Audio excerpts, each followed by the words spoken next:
indiscipline, corruption, squandermania, misuse and abuse of public office for self or group aggrandizement, which had assumed debilitating proportions in the last few years, will be dealt with ruthlessly, no matter whoever may be involved.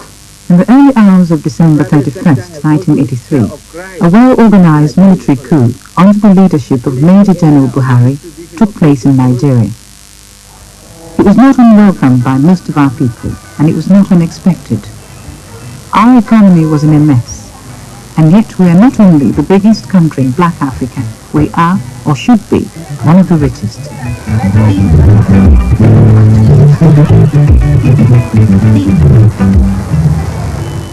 My name is Onyeka Onwenu. A few weeks before the coup, the BBC and Nigerian television asked me to report as a Nigerian television journalist on the situation in my country. Recently, like many Nigerians, I've felt frustrated and saddened by what has happened to us. We've had our independence for more than 20 years. By third world standards, we have a well-educated elite. We had a productive farming economy. We have minerals. And we discovered a few years ago that we had oil, a lot of oil. Yet today we're importing food that we should be growing. We are a bankrupt nation, and we have an international reputation for large-scale corruption. Many of our people are unhappy, and some even hungry. What has gone wrong? This is what I set out to explore. We sensed that change had to come to our nation, that our people wouldn't continue to accept the inefficient, corrupt civilian government of President Shagari. We were right. Before this film was completed, the coup took place. So our report, instead of being a prophecy, is now an explanation as to why the majority of my people, most of whom know what democracy is about and want it ultimately, welcomed yet another military takeover. I'm not a politician. I'm not an economist.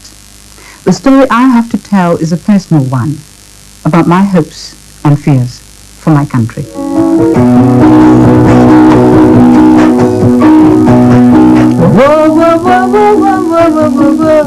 Apart from journalism, I'm a singer, and I suppose this more than anything is my way of communicating my feelings.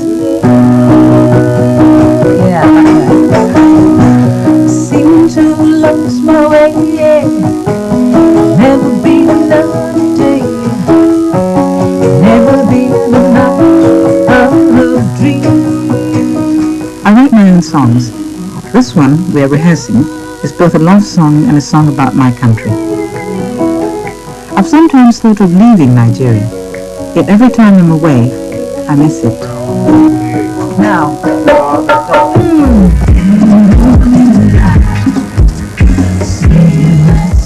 Coming home though is one thing, feeling at home is another. You soon come face to face with the tribulations of living in modern Lagos. Bring it this way.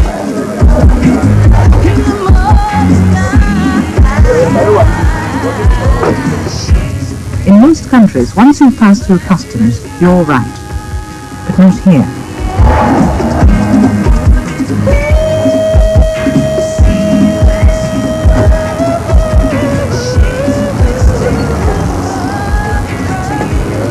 Who has the bag? Let me see.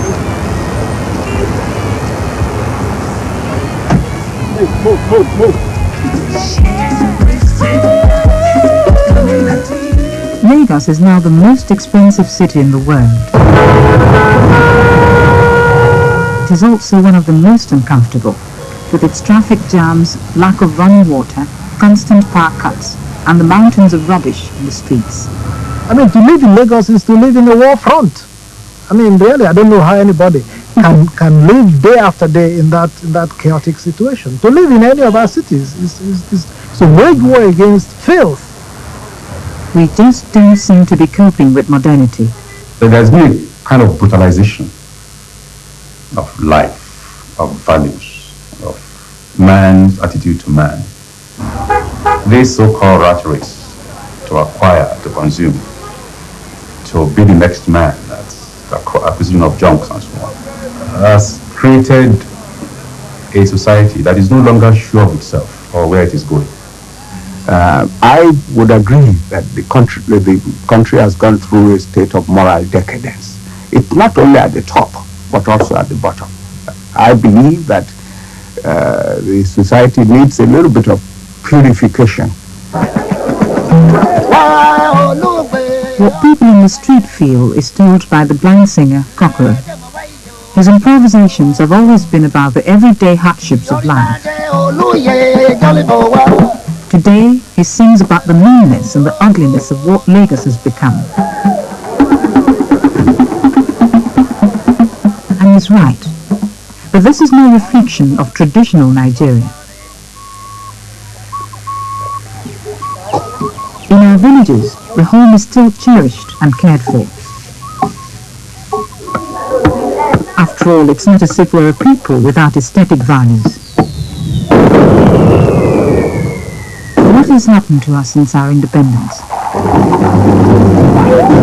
That was 24 years ago, and I had just started school. I remember how proud we were made to feel about it. Nigeria finally had a chance to govern herself. There were high hopes of making it a one united and prosperous nation, but nothing quite prepared us for the difficulties that were to follow. There we were, a nation of so many nations, culturally diverse and thrown together without our consent. In 1967, after a succession of coups and Biafra's attempt to break away from the Republic, Nigeria was pitched into a bitter civil war.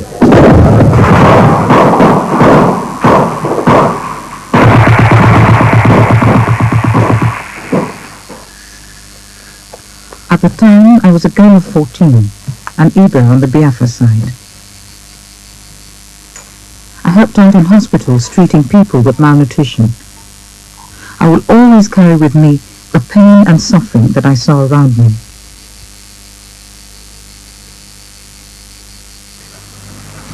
It took 3 years before that conflict was resolved. In the great spirit of reconciliation, largely initiated by General Yakubu Gowon, the then head of state, Nigeria became one again. But the end of the war did not mean the end of military government. During the next 8 years, Nigeria was ruled by 3 military governments, giving us altogether 13 years of military rule since independence. It was only 4 years ago that we got another chance to elect our leaders. So at the age of 27, I had my first chance to vote. Disenchantment soon set in as government officials scrambled for the prizes of office. Corruption was both blatant and pervasive. In the midst of a declining oil economy, individuals made millions. Some, it is rumored, billions, safely tucked away in foreign banks. Prices of basic goods shot up, while our currency, the naira, on the flourishing black market fell to 1/5 of its official level. What it meant to ordinary people could be seen in those few weeks before the coup. I sometimes go to Jankara market to buy cloth. Here you can really feel the pulse of the people. Why you see me? I come. I just want to see. Come back. They come back. I don't want to be. You get my cloth. It's not unusual for these women to grab their customers, but nowadays there's a sudden desperation about it. Okay. A desperation that I've felt building up for some time. Make I see something. I just don't see how people cope. You can see they're not coping. Walk down the streets and you see kids and they look like they're malnourished. Sometimes my flatmate Tina and I have friends over, and usually the conversation comes around to politics. I've noticed a fundamental change in people's attitude. Nigerians are no longer blaming the colonial powers for our problems. Now we direct our anger at our leaders. They know that it's wrong. They can see what's happening. They know lots of people are starving, but they want the money for themselves. They're not interested in how we live tomorrow. When they leave, our generation is going to have to clean up the mess. They're not interested in that. It's take now what you can, while you can. I think it's such a big problem that you look at it and some people feel, well, why do you start? You start by not taking money out of the country. they keep embezzling money and putting them in foreign banks and saving up for the rainy day. So if you're so self-centered that you don't care about what's going on around you, how can you find solutions? The dividing line between legitimate business activity and what in anybody's language can only be called corruption is not always easy to define in modern Nigeria. Before the coup, this businessman was one of many who enjoyed a considerable degree of political patronage. It was not uncommon for influential Nigerians to have serving soldiers guarding their private homes. This Rolls-Royce is one of two that he owns, along with 6 other vehicles. He operates a number of factories, which, like so many others in Nigeria, depend on raw materials. But since the economy has declined, business concerns like his, which operate in canning, textiles and the like, have found it more difficult to pay their way. But the lifestyle of those in charge hasn't changed in the slightest. Salut. You come with some soft drink. Let me drink. I love dogs, I love it very much. And it's very good. It's been very good. But very, very jealous. Yes. Even if I ride the horse, give him. It was very nice. Among this man's other assets are 2 luxury jets, which cost £1 million a year simply to maintain.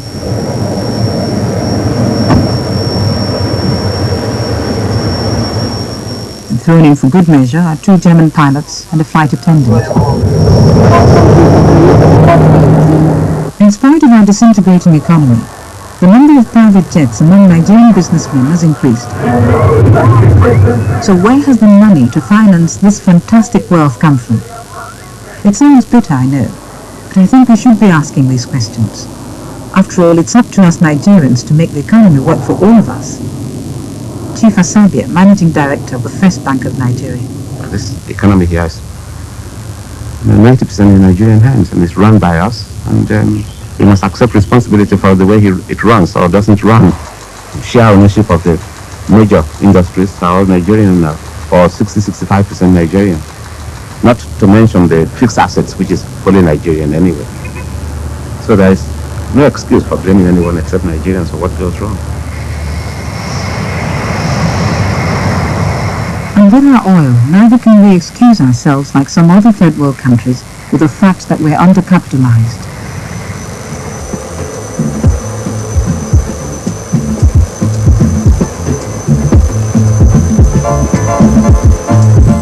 Nigeria is a member of OPEC. Fly over the Niger Delta area and you will see everywhere the signs of oil development, both offshore and on land. In the short space of 10 years, the country's income from oil increased 45 times. At the end of 1980, it represented over 90% of Nigeria's foreign earnings. Oil has helped us enormously. I think it has been an unqualified success for Nigeria in many ways. I'm not talking about the management of resources now. I'm talking about what it has done in absolute terms. It's changed the whole place. It's changed our own image of ourselves, our image of the external world. Everything's changed around us in the last 20 years since we had oil.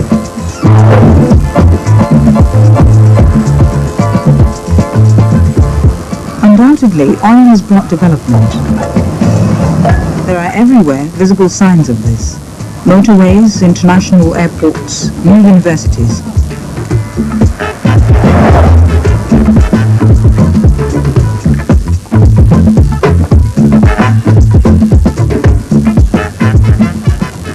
With the present world recession, the demand for oil has fallen. Nigeria's oil revenues are now less than half of what they were 4 years ago. Our politicians have used this to suggest that our economic ills are beyond our control. This is partly true, but a lot of us believe that it is much more due to gross mismanagement of the economy.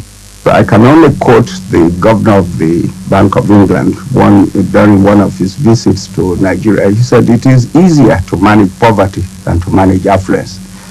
The sort of newfound wealth in oil has brought in its trail a number of social problems. We have graft and corruption, inefficiency, because money is easily made.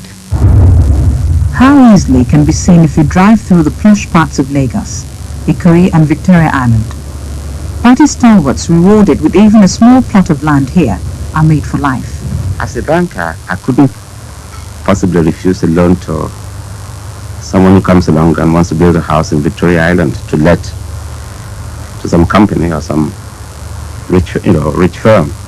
The truth of the matter is that 3-4 years ago, he would have built that house for approximately 100,000 naira, 150,000 naira. He will get 50,000 naira by way of rent in a year, and he will get a minimum of 4 or 5 years rent in advance. So with the first lot of payment, he's cleared his loans and advances, he's paid the interest on it, and it's still substantially in hand. He can start another house, or he can buy himself a holiday house in Knightsbridge. This is it's typical. And in the last many years, you often heard, before the crisis came, you often heard the government officials saying money is no object. So what happened is that the kind of discipline for planning which was required in government was dispensed with. At the Aba Industrial Estate just outside Lagos, you see what this has meant for industry in increased production costs. The Metal Box Stereo Glass Company is in the business of making bottles for beer and soft drinks. To be able to operate, it has had to set up its own radio link because of the inadequacy of our public telephone system. To generate electricity, it has had to build its own power station and also install its own water supply. The international implications of this are explained by the company's chairman, Chief Chris Ogubanja. Deriving from this is the fact that we're never going to be able to produce as cheaply as those people who produce the same products overseas. Chief Asabia indicates another problem with this. This is the kind of economy in which you're going to be better off trading than in producing anything, unfortunately. For example, if you are to set up trade importing rice or importing frozen chicken about a year ago, you will do much better than somebody who tries to grow chicken or grow rice in the back of his compound. People are not stupid. He's not going to try to grow it if he can make more money, by importing it. In order to take this trend and so help local industry, like the Metal Box Stereo Glass Company, the government drastically restricted the granting of import licenses. But it backfired. Why? Partly because licenses are sometimes given to people who have no connection with the trade. Most Nigerians are aware of this. It is not only the subject of press attention and party gossip, but also a popular subject of satirical drama. I wanted to make it bigger, robust. Here at the Peck Theatre in Lagos, there's a rehearsal of a new play that explains the problems a businessman suffers when he tries to obtain an import license. Have you been to the ministry lately? I have several times. But the minister keeps referring me to the permanent secretary, who keeps referring me to the task force in charge of import licenses, who keeps asking me to come back every week. Yes, come in.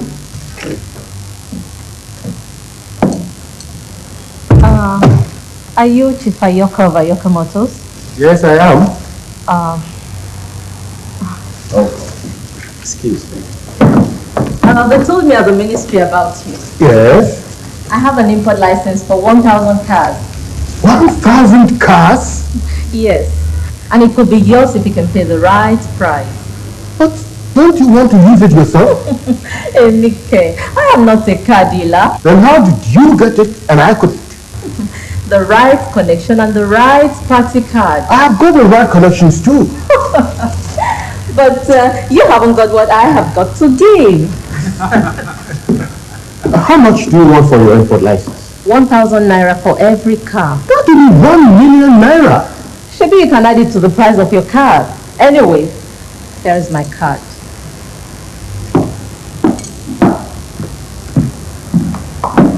Now, wow, what was that I heard? You heard what you heard, my brother. Bottom power right from the top. Hey! The trouble is that this system of making cheap money has become a way of life for some of our government officials. Some people believe that it is their entitlement. This is all what government is all about. And until we can get them to appreciate that that is not the way to run a society which is built on order and good government, then we are going to be faced with the danger of the society revolting against this. Since the oil boom, the government has received vast sums of money, and it has spent it, not always wisely or even honestly. Look at our new federal capital at Abuja. It was a bold concept done with the best of intentions. The idea was to build a well-planned city in the center of the country, not only to relieve the congestion of Lagos down on the coast, but also to foster unity among Nigeria's many diverse ethnic groups. But reality has fallen short of the dream, even with so much money spent. Dr. Obinani, Abuja's supervising architect, acknowledges this. I think as of today, the environment to FCDA is about 1.3 billion. 1.3 billion has been put in here. It does not show. Abuja was planned. The implementation has not followed the line of the planning. I don't think in that respect, I think we have not fully learned. It is not a question of who does it. It's a question of who does it where. We haven't done it well. But it's a gigantic project. Moving a capital is not an easy task. Many architects involved in the Abuja project have become frustrated by the way government officials have awarded contracts to the wrong people. There's particularly been corruption in the granting of mobilization fees. This is money advanced to a contractor to enable him to buy materials. A number of, responsible contractors did use this in a sensible kind of way to mobilize, to purchase equipment and material and so forth in advance of getting started. But it has since fallen into disrepute because a great many contractors of the, not so good category have simply not spent the money on the project. They've spent it on something entirely different. A theme taken up in the new Peck Theatre play. Ah, Mr. Preston, you are here. What's the position? Well, a 25% mobilization fee was approved along with your contract. Thank God, at long last. Thank God for nothing. There is no money to pay you mobilization fee. Look, my friend, what's your soul? Which one you day? Why are you trying to be difficult? What do you need mobilization fee for anyway? Oh, to mobilize, to buy the bulldozers, the graders, and all the necessary equipment. But you are supposed to have those already. You said so in your application form. Application and what I put on were a mere formality. You know that. Why? The Germans, the Italians, the French, the British, all these people come here, you give them mobilization fee. Why don't you want to give me too? Is it because I'm in Nigeria? Look, you people expect government to finance your project for you, whereas government does not share in your profit. But government is not complaining. I am complaining. Why should you complain? Is it your money? Is it yours? Then what's your problem? I have no problem. You are the person who wants mobilization fee. That's your problem. So you have to find a way of solving it. Oh, I just remembered something. What? The 5% inducement fee to speed up the release of the money. Don't cheat. It's 10% payable in foreign currency and you know it. That's what the foreigners pay. Well, that's 250,000 naira. Well, you have a 10 million naira contract. Take it or leave it. All right. It's a deal. Good. Swiss account. London account. Now let's get on to business. Nigeria now has a reputation in international business circles of being a place where, in order to get things done, you have to offer bribes. It is not an undeserved reputation, but one I think foreign firms have helped perpetuate. It may be difficult to avoid, but their collusion in these corrupt practices certainly hasn't helped Nigeria. I'm sometimes embarrassed when I think of how the foreign visitor, cocooned in our extremely expensive hotels, must see my country. I wonder if he can ever experience the Nigeria I know and love. I live in Surulere. It's an area that's neither plush nor poor. Here people know each other, greet each other, and have time for each other. It's a place where I can relax and be myself.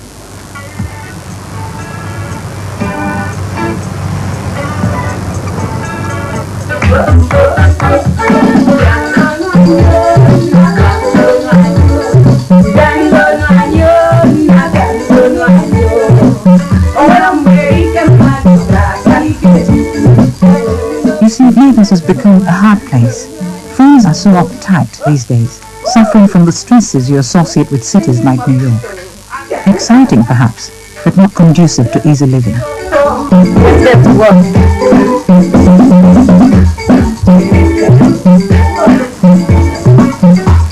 For the ordinary person trying to set up a business in Nigeria, it's a hustle all the way. There's an incredible pressure to play along with the system. Otherwise, things can take 20 times longer or become impossible. Tina and I encounter this. We've just set up a fashion boutique, our first business venture, and we know how difficult it is if you decide to do it without a godfather, someone with the right connections and the right party card. Also, pick up the orange. All wealth is concentrated patronage in the hands of government, which of course means the party in power. Since this represents in the minds of most Nigerians a certain section of the country, in this case the north, some people feel they're losing out.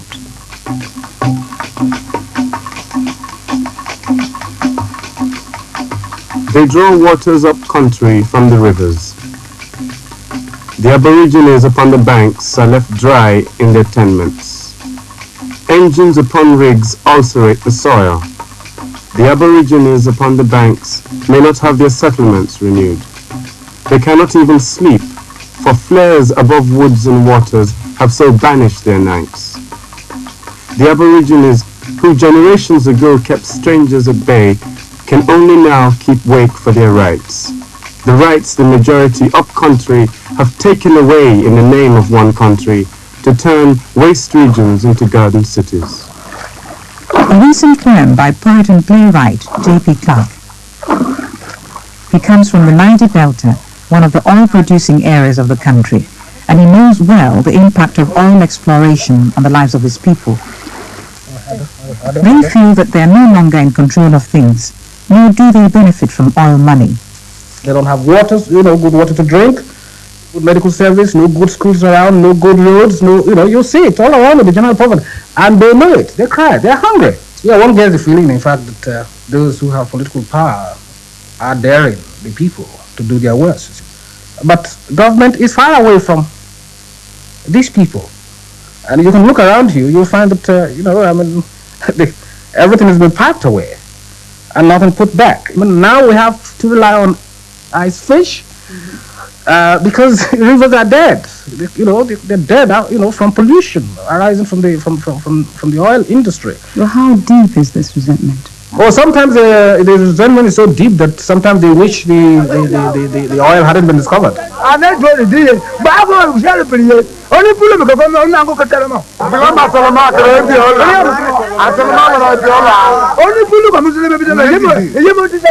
Today in Nigeria, divisions are increasingly on the basis of class, between those who have and those who have not.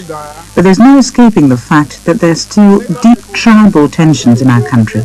It's something we don't like to admit, according to Nigeria's greatest novelist, Chinua Achebe. We have camouflaged it because we are very good at this, we are very hypocritical. So we don't talk about tribalism as much as we did in the 60s. We only talk about federal character. We only talk about a catchment area. These are all phrases which sound to us better than tribalism. What do you think would it take to change that around? I always return to the man at the top. I think if the man at the top turned his back on tribalism in a real sense, not in political rhetoric, but in his action, then people will see its example. It's because the concept of Nigeria has not really taken root. We talk about it glibly. It's just a concept in a textbook. What is important is your home village, or your tribe, or your family, or your friends. I understand that. Mama, although my work requires me to live in Lagos, this is my real home, Arundi Zog, my little corner of the world.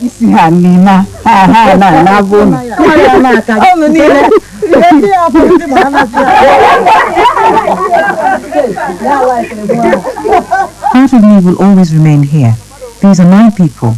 My life is linked with theirs. It gives me a sense of security to know that I'm always welcome here.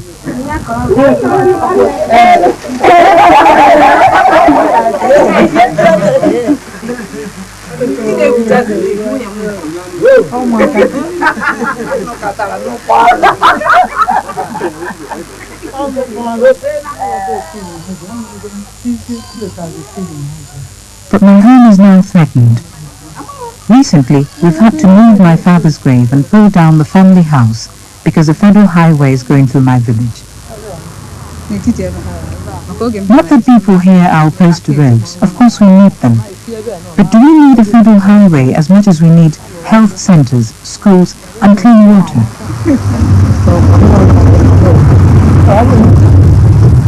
Things will never be the same again.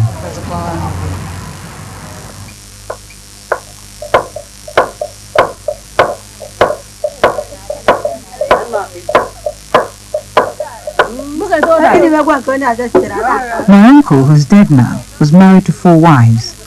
And according to our tradition, they are also married to me, since I'm a member of the family. So I can expect a lot of pampering when I come home. Often I threaten to sack them all if they don't behave. On the other hand, they can come to me with their problems, and often this has to do with money. I'm expected to help out.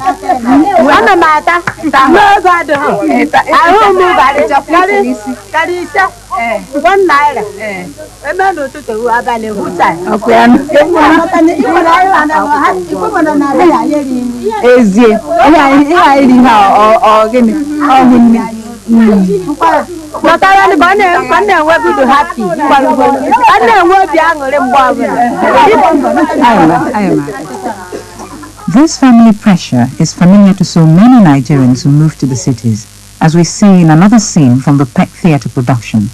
Here's a telegram for you. Obligations are not just to the immediate family, but extend to aunts, uncles, cousins, and even remote kinsmen. What is it? Auntie Tola is ill. They want me to send 350 naira home. So?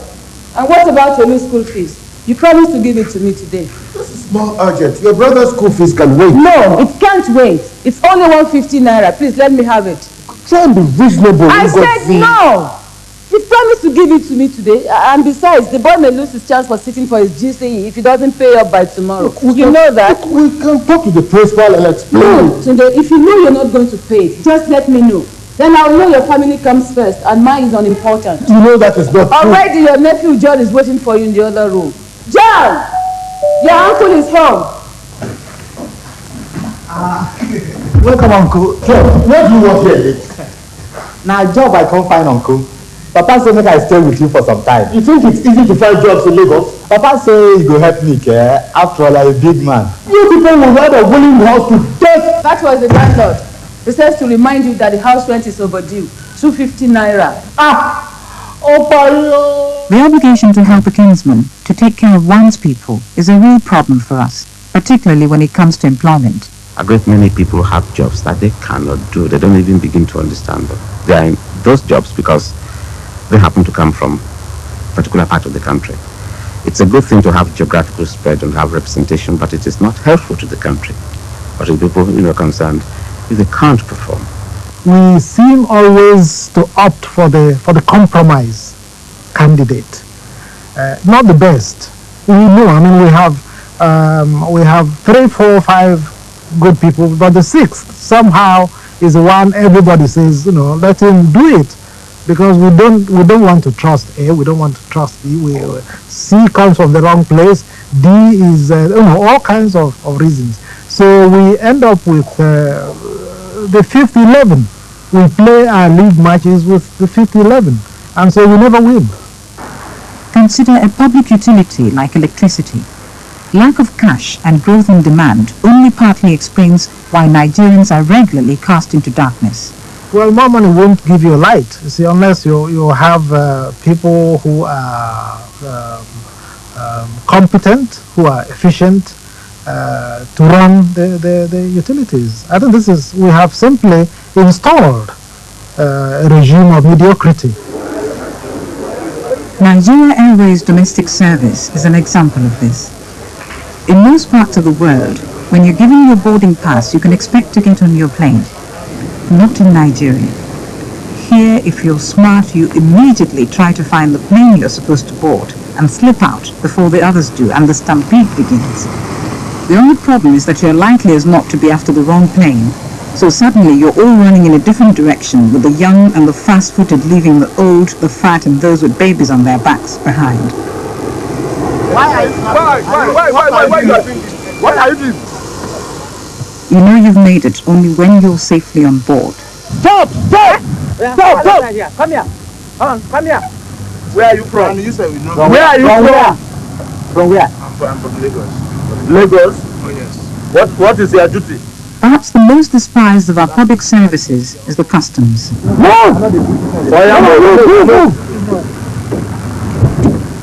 Here officials can become rich overnight, which is why, according to one report, it attracts so many university graduates. Come here! Come on, come here! Come here! Come here! Come here!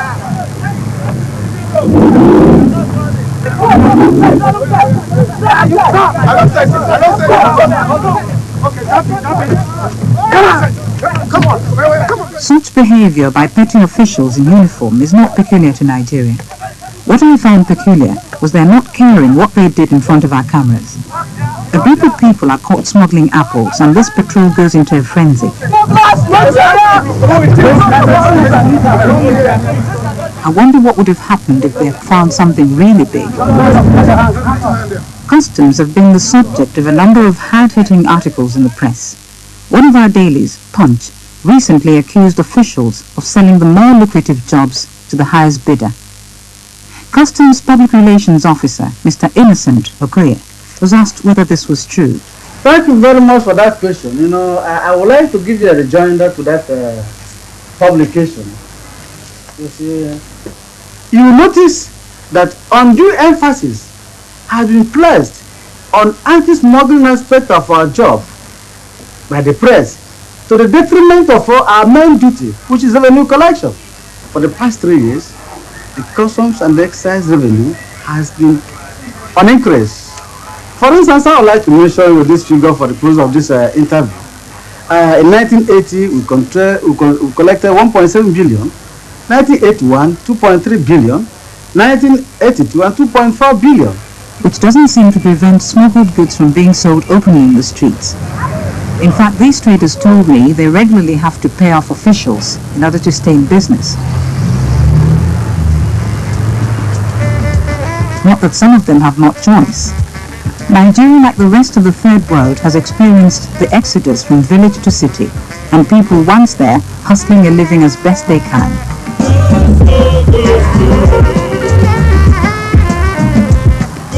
But Nigeria is a rich country, rich in both human and natural resources.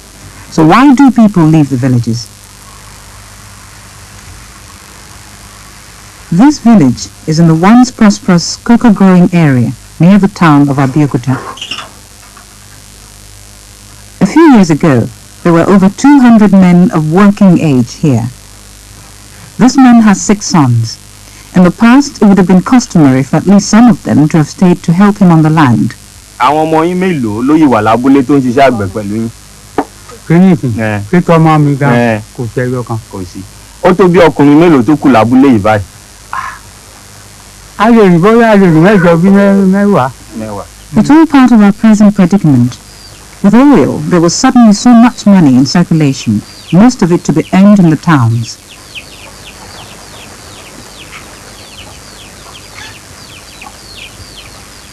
Farms were neglected, villages abandoned, and those who remained were mainly the old, infirm, or very young. Successive governments, aware of the danger of this neglect in what is still a predominantly agricultural country, initiated one big ambitious scheme after another, culminating in the Shagari government's Green Revolution. My answer to that is that Green Revolution has given us a lot of food for thought, but hardly any food for our stomach. I mean, it is just another incredible example of mismanagement. Who is in that Green Revolution? Political bosses who don't know yam from cassava. who don't know maize from millet. Go and look at the people who are running it. It's all a way to give money to party supporters. One of the most prestigious schemes of the Nigerian Green Revolution is the River Basin Development Project. The idea is to harness our rivers to a network of canals to carry water to newly cultivated land. Those big projects like the River Basin System contribute in total a small proportion to the total requirements and total production of the country. In other words, they represent only the tip of the iceberg. The base of the iceberg consists of the peasant farmers. Secondly, even the little bit they contribute, the cost is very high. One reason the cost is very high is the disproportionate amount of money spent on administrators in their offices rather than the peasants in the field.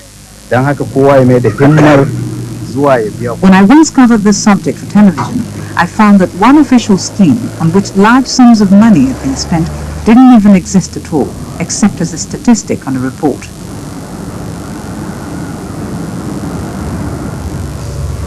This is how so much of our oil money has been spent, on squandering, embezzlement and neglect. And now with the oil recession, its effect is really being felt, not so much by those with their overseas bank accounts, but by the poor. People on top everywhere tend to be blinded, and in Nigeria this is unbelievable. I believe they don't even know the country. It's so easy to become insensitive because such suffering is always in a corner. But if you are in Lagos and you're escorted by outriders and all the days of your life, you don't see these things, and if anybody mentions them, you think he's an enemy, he's a troublemaker. All this that you're seeing and all the views that you've heard were recorded before the recent coup. A coup that many see as simply a preemptive one by senior officers to head off a more violent action by younger, probably more radical elements in the army and elsewhere. The people in this country now realizes that our leaders only fight for their pockets, not to the welfare of the poor masses. As an ex-soldier, what are you going to do about this? I've got some people of my kind of idea and belief that we have to gather ourselves together and we have to react. A kind of revolution. Now, my fear about that is that something beginning cannot be guaranteed. Some mindless person could take it over, and then you'll be in an Idi Amin situation. Now, I don't want that kind of change, and this is why we ought to fight to bring about rational change through democratic processes. I think we shouldn't give up on this. I have to keep hoping, being optimistic about Nigeria, because there is no alternative. Would you ever leave this country? No, never. This is where God in his infinite wisdom planted me, and this is where I intend to live. I'll travel and come back, but I don't think one has a right even to go somewhere else where somebody else has cleaned up. I think this is where the work is, and this is where I shall be. Before making this film, I felt like moving to some other African country. I don't feel that way now. For the moment, at least, there's a sense of hope in Nigeria. How long that would last, I don't know. This country, like the rest of Africa, only so recently in charge of its own affairs, is still finding its way. It's easy to forget that we're trying to do in a matter of decades what it took the Western world centuries to do. Perhaps at the moment we're not doing it so well, but at least we're doing it ourselves. And as you can see, not without the ability to recognize some of our shortcomings. The fact that this film was made at all says something for Nigeria. Perhaps it may have seemed too critical in its assessment, but when I go down to Bar Beach, the one place in Lagos where the rich and poor alike mix and come together, and I talk with people, I know many Nigerians share my feelings of of confusion and uncertainty about the way things have turned out since our independence. But we hope that this military government can change this, and that once they've done what has to be done, will not forget that ultimately it is democracy, our sort of democracy perhaps, that we want, and that is what we'll demand. We're a very persistent, argumentative and determined people, and we'll get it, one way or another. Then perhaps my song, our song, will be a happier one than the one I sing now.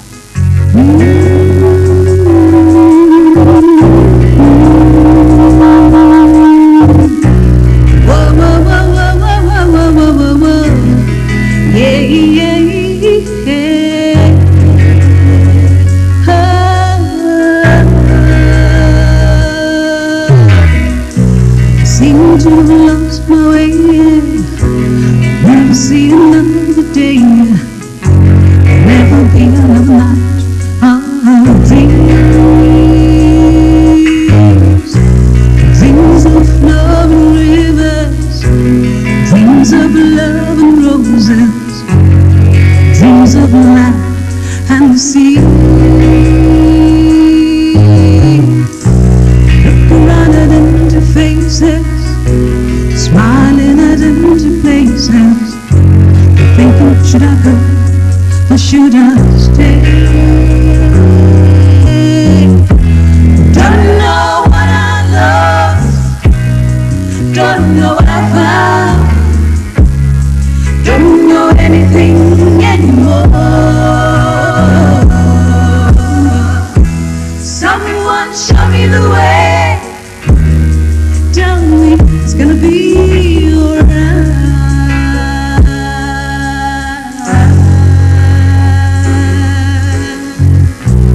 Whoa, whoa, whoa, whoa, whoa, whoa, whoa, whoa, whoa. Yeah, yeah, yeah.